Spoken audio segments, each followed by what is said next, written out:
Everything you have been shown about how rich people build money is either incomplete, oversimplified, or quietly wrong. Not maliciously, but wrong in the way that a photograph of a building is wrong.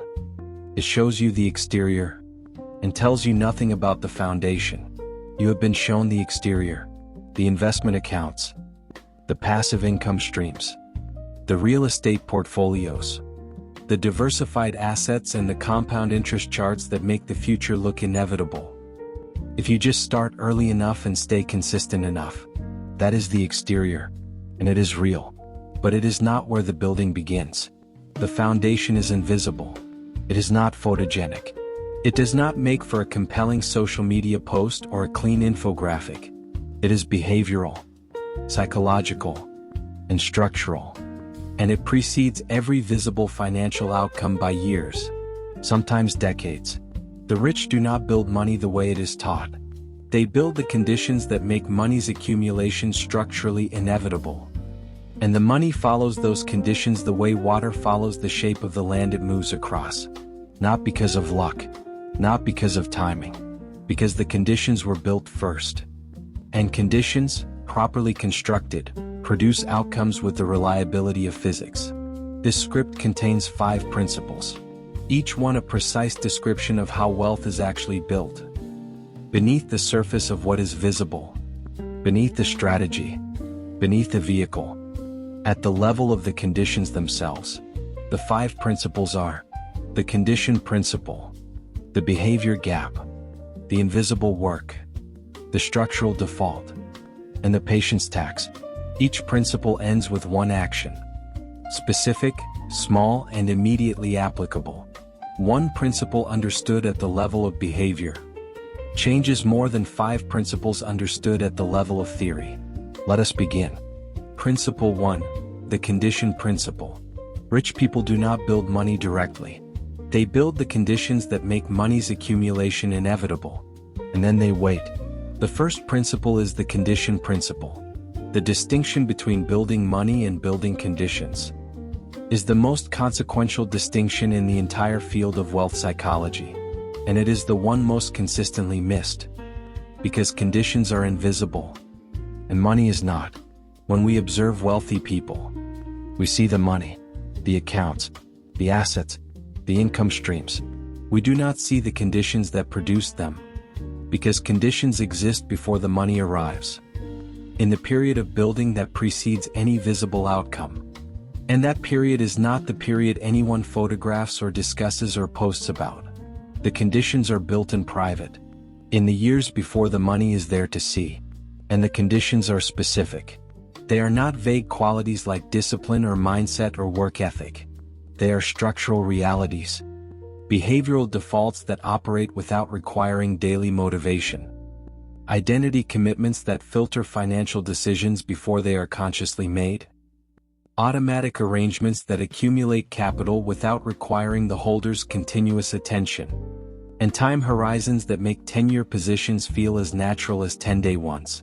James Allen observed in 1902 that outer conditions correspond to inner states. Not as mysticism, but as behavioral mechanics. The person whose inner state includes the specific structural conditions that wealth requires produces outer conditions that reflect them, not immediately, not visibly, but inevitably. The condition principle has a precise implication. Before any financial strategy is evaluated, before any vehicle is chosen, before any investment is made, the foundational question is not, where should I put my money? It is, have I built the conditions that will determine what happens to my money after I put it somewhere? Because strategy applied to unprepared conditions produces the result of the conditions, not the result of the strategy. The strategy is only as powerful as the conditions it operates within. And most people apply sophisticated strategies to unprepared conditions, and then attribute the inadequate result to the strategy, when the strategy was never the limiting factor. The conditions were. In practice, the conditions that wealth requires can be assessed through 4 questions. First, do I have an automatic financial arrangement that operates without my daily decision? Second, is my financial identity, the internal description of who I am in relation to money, specific enough to filter decisions at the moment they are made? Third, is my time horizon as a genuine default, measured in years rather than months? Fourth, is my accumulation structurally protected from the social and psychological pressures that generate corrective spending? If the answer to all four is yes, the conditions are present, the strategy will work. If the answer to any of them is no, the condition is absent, and the absent condition is the limiting factor.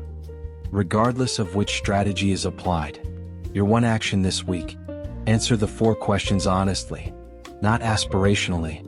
Write the answer to each one in a single sentence.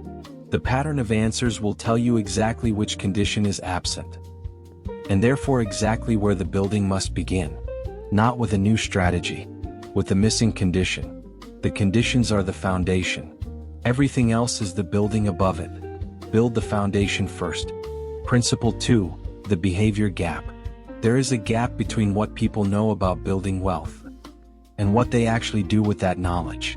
That gap, not the absence of information, is the primary financial problem of the modern era. The second principle is the behavior gap.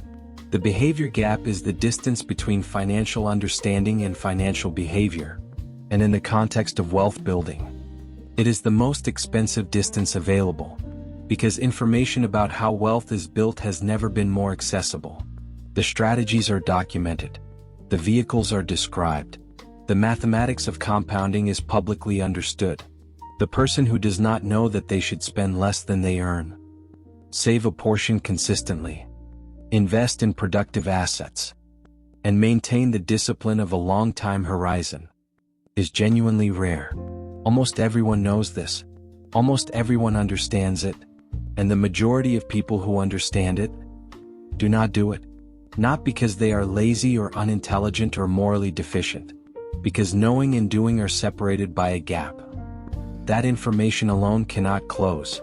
The gap is closed by behavior design, not by acquiring more information, not by finding a better strategy, not by increasing motivation until the behavior becomes sustainable, but by redesigning the environment and the architecture of daily financial life, so that the behavior the strategy requires becomes the path of least resistance, rather than the path of most resistance.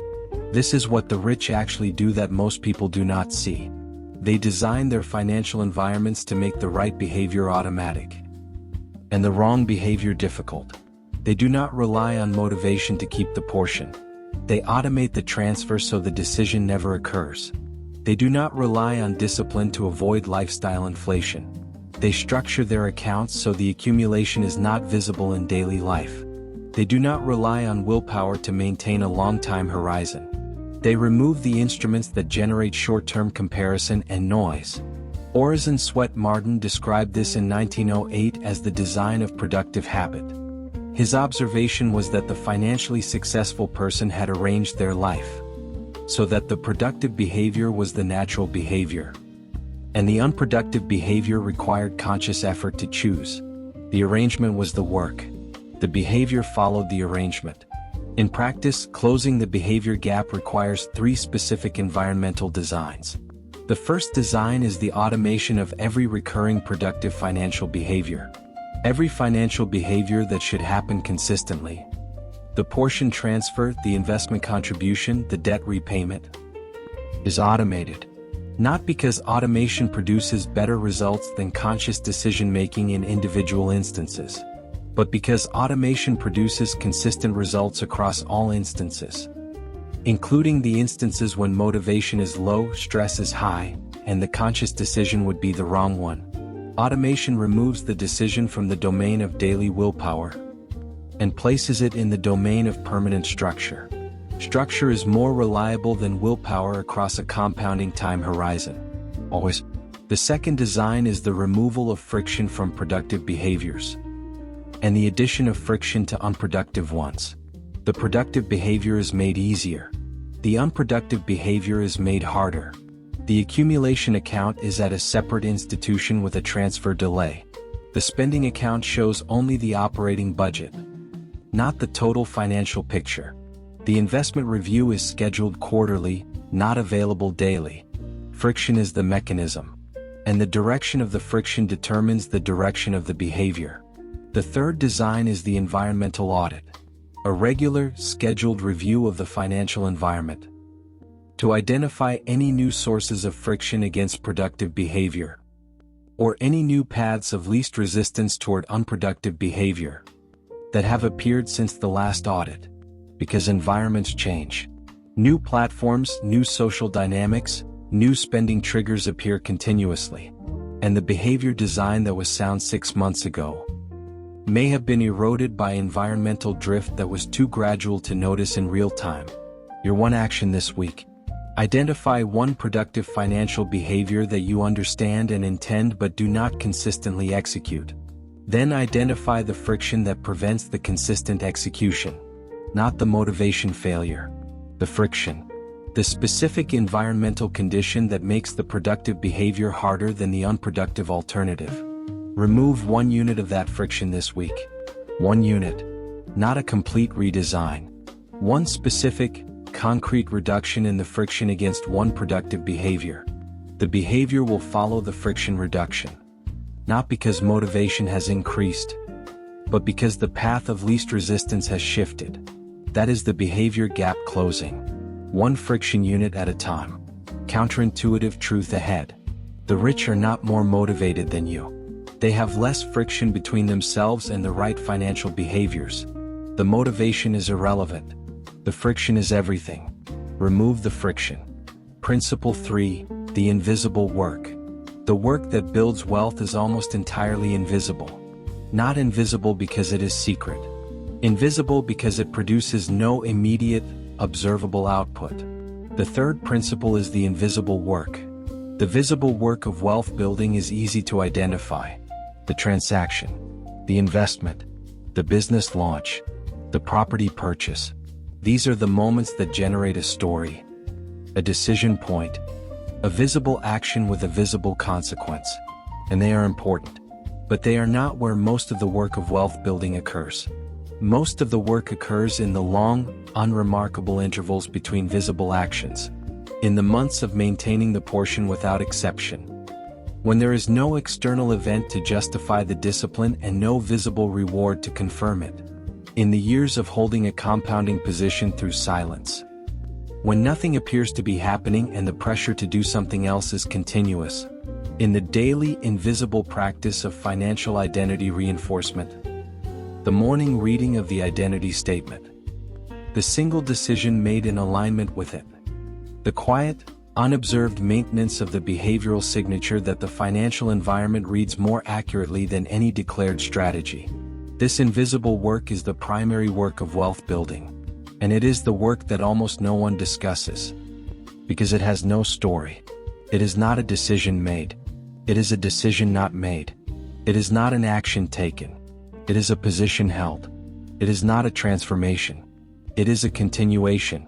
Ralph Waldo Trine described this in 1912 as the work of patient persistence. His observation was that the people who built the most significant financial outcomes were distinguished not by the quality of their visible decisions, but by the quality of their invisible maintenance. The maintenance of the position through silence. The maintenance of the identity through pressure. The maintenance of the portion through the months when maintaining it was most difficult. That maintenance is the invisible work. And it compounds. Not as capital compounds. Not as a number growing at a rate. But as character compounds. As the identity deepens. The behavioral signature strengthens. The patient's architecture becomes more structural. And the financial life becomes more capable of holding larger outcomes without the corrective mechanisms that limited earlier ones. In practice, the invisible work has 3 components. The first component is position maintenance. The active, deliberate decision to remain in a productive position, made continuously throughout the position's silent periods, is work. It requires ongoing assessment of the fundamental premise. It requires the discipline to distinguish between the silence of compounding and the silence of a position that has genuinely stopped working. It requires the psychological architecture to endure the pressure of external noise. The market commentary, the social comparison, the anecdotal evidence of other people's visible results. Without allowing that noise to displace the patient position. That is work. Invisible. Continuous. Compounding. The second component is identity maintenance. The daily practice of reading the identity statement. Making one decision that confirms it. Resisting one behavior that contradicts it. Is work. It produces no immediate, visible output. It produces the identity that filters every subsequent financial decision, deepening with each practice until the identity is structural. And the filter operates automatically. That is work. Invisible. Continuous. Compounding. The third component is environment maintenance. The ongoing audit and adjustment of the financial environment. To ensure that the behavior design remains effective as conditions change. Is work. It is not exciting. It does not generate a story. It produces the consistent, reliable, automatic financial behavior that looks from the outside like discipline. From the inside, it is not discipline. It is maintenance of the design that makes the right behavior automatic. That is work. Invisible. Continuous. Compounding. Your one action this week. Identify the invisible work that is most underdeveloped in your current financial life. Position maintenance, identity maintenance, or environment maintenance. Choose the weakest one. Invest 30 minutes this week in that specific component. Not in a new strategy. Not in additional information. In the maintenance of what is already in place, but has been allowed to drift through inattention. The invisible work does not announce itself, but its absence, accumulated over months and years, announces itself in the gap between the financial life intended and the financial life actually lived. Do the invisible work. Quietly. Consistently. Without requiring it to be seen. Principle 4, the structural default. Rich people do not make better financial decisions than everyone else. They have better financial defaults. The fourth principle is the structural default. A default is what happens when no active decision is made. It is the behavior that occurs automatically. The choice that the system makes when the person does not intervene. Most people's financial defaults were never deliberately set. They were inherited from the financial environment they grew up in, from the spending patterns of the people around them, from the cultural definitions of what normal financial behavior looks like, from the advertising and social pressure that continuously calibrate the sense of what is appropriate to spend, to save, and to accumulate. These inherited defaults are not chosen. They are absorbed, and they operate continuously. In every financial decision that does not involve conscious, deliberate override, shaping the outcome of the financial life in the direction of whoever set the default, which is almost never the person living it. The rich have deliberately reset their defaults, not through sustained motivation or continuous willpower, through structural redesign of the financial environment, so that the default behavior, the thing that happens when no active decision is made, is the behavior that builds wealth rather than the behavior that prevents it. The default portion transfer happens before the income is visible in the spending account. The default investment contribution happens on the day the paycheck arrives. The default repayment allocation happens before discretionary spending is possible. The default is building, and building happens without decision, without motivation, without the daily renewal of commitment that the non-default approach requires. Frank Channing Haddock described this in 1907 as the economy of permanent arrangement. His observation was that the financially successful person had reduced the number of financial decisions required to build wealth to the smallest possible number. By converting every recurring productive behavior into a permanent arrangement that required no further decision. The arrangement made the decision once, and the decision made once and structurally embedded, was more reliable than the same decision made repeatedly under varying conditions of motivation, stress, and competing priorities. In practice, setting structural defaults requires 3 steps for each productive financial behavior. The first step is identification. Name the behavior. Specifically, not save more or invest consistently. Transfer exactly this amount to this account on this day of every month. The specificity is the default. Vague intentions do not become defaults. Specific, mechanically defined behaviors become defaults. The second step is automation. Set the specific, defined behavior as an automatic action in the financial system.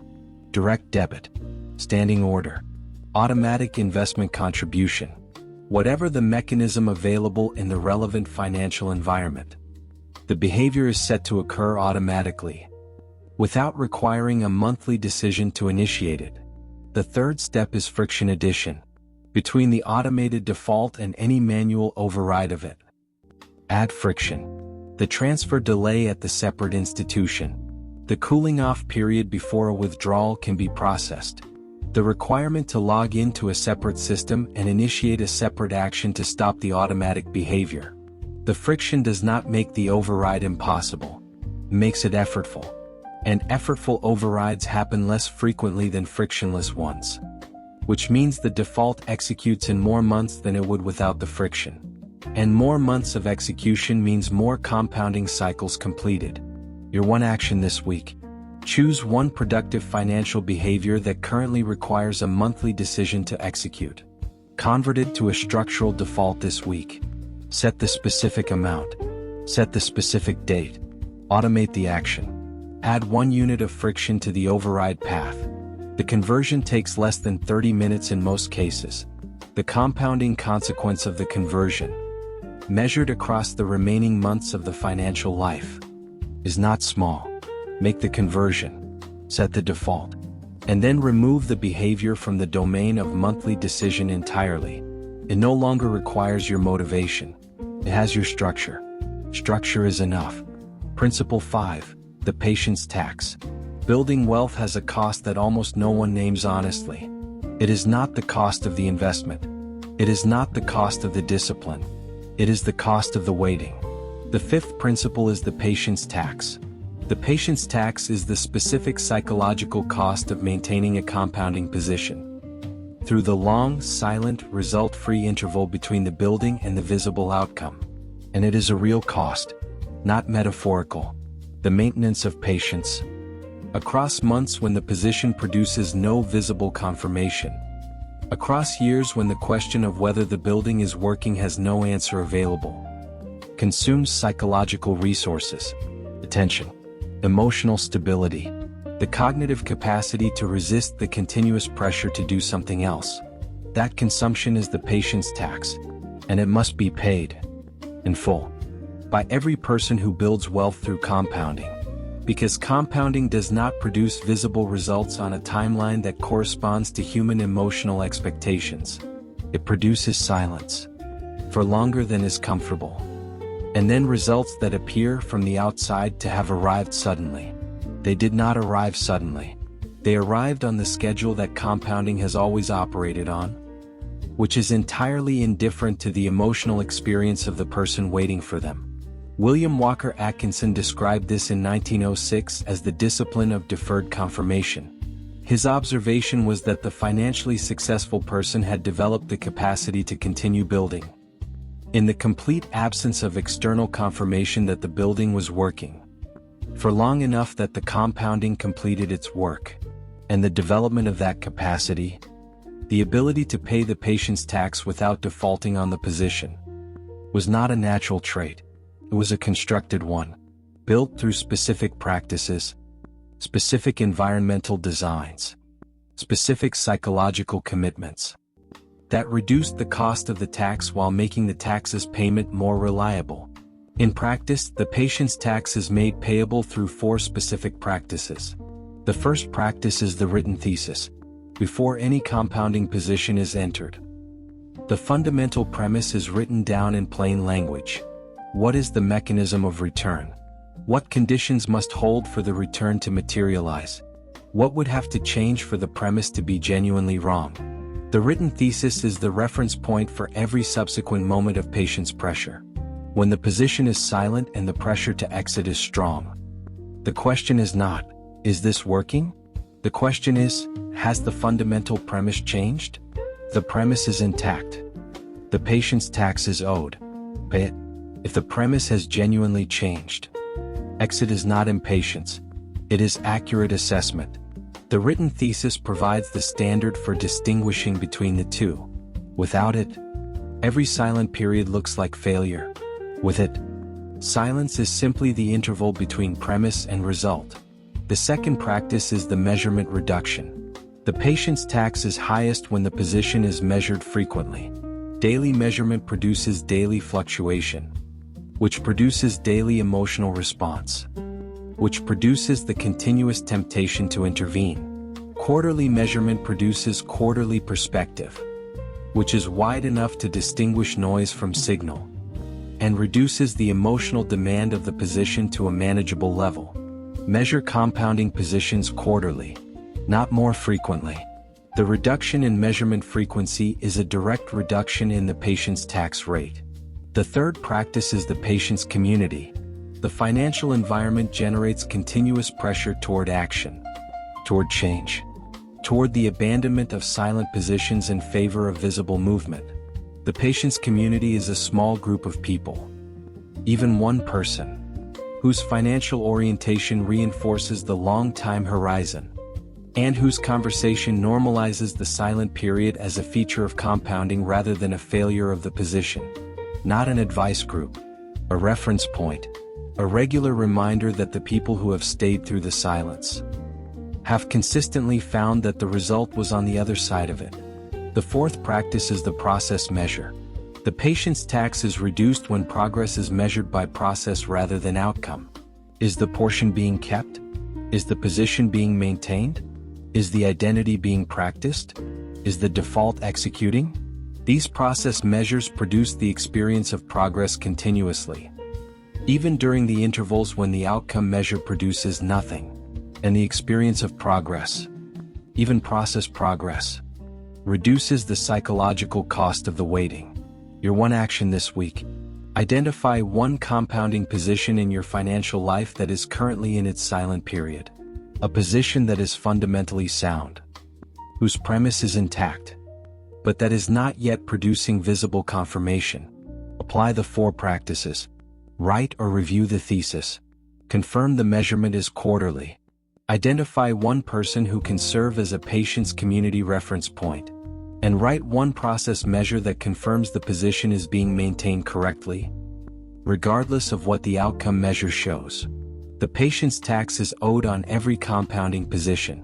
The question is not whether to pay it. The question is whether the practices are in place to make paying it reliable. Across the full silent interval between the building and the result, build the practices, pay the tax. The result is on the other side of the silence. It always has been. There we have it. 5 principles. Each one a precise description of how wealth is actually built. Beneath the visible strategy, beneath the chosen vehicle, at the level of the conditions, the behaviors, the invisible work, the defaults, and the patience that produce the outcome. Here is what you now carry. The condition principle teaches that rich people build conditions first and money follows. And that strategy applied to unprepared conditions produces the result of the conditions, not the result of the strategy. The behavior gap teaches that the distance between financial knowledge and financial behavior is closed not by more information but by behavior design. By reducing friction against productive behaviors and increasing friction against unproductive ones, until the right behavior is the path of least resistance. The invisible work teaches that the primary work of wealth building occurs in the unremarkable intervals between visible actions, in the maintenance of position, identity, and environment, and that this work compounds in character and capacity even when it produces no immediate, observable output. The structural default teaches that rich people do not make better decisions than everyone else. They have better defaults. And that converting recurring productive behaviors from monthly decisions into permanent automatic arrangements is the single most reliable financial upgrade available. The patience tax teaches that compounding has a real psychological cost, paid in the silent interval between building and result, and that the 4 practices of the written thesis, measurement reduction, patience community, and process measure make the tax reliably payable across the full compounding term. Your 3-sentence recap. How rich people actually build money is not a secret. It is a sequence. Conditions first, behavior design second, invisible work third, structural defaults fourth, and patient endurance of the compounding interval fifth. And every element of the sequence is learnable, installable, and available to anyone willing to build it. None of these 5 principles require a higher income to apply. They require a different architecture. And architecture is available at any income level. At any stage. Beginning this week. You do not need to install all 5 principles simultaneously. You need to identify the one whose absence is costing you most. Install it completely, and let the result prove that the foundation was always the missing piece.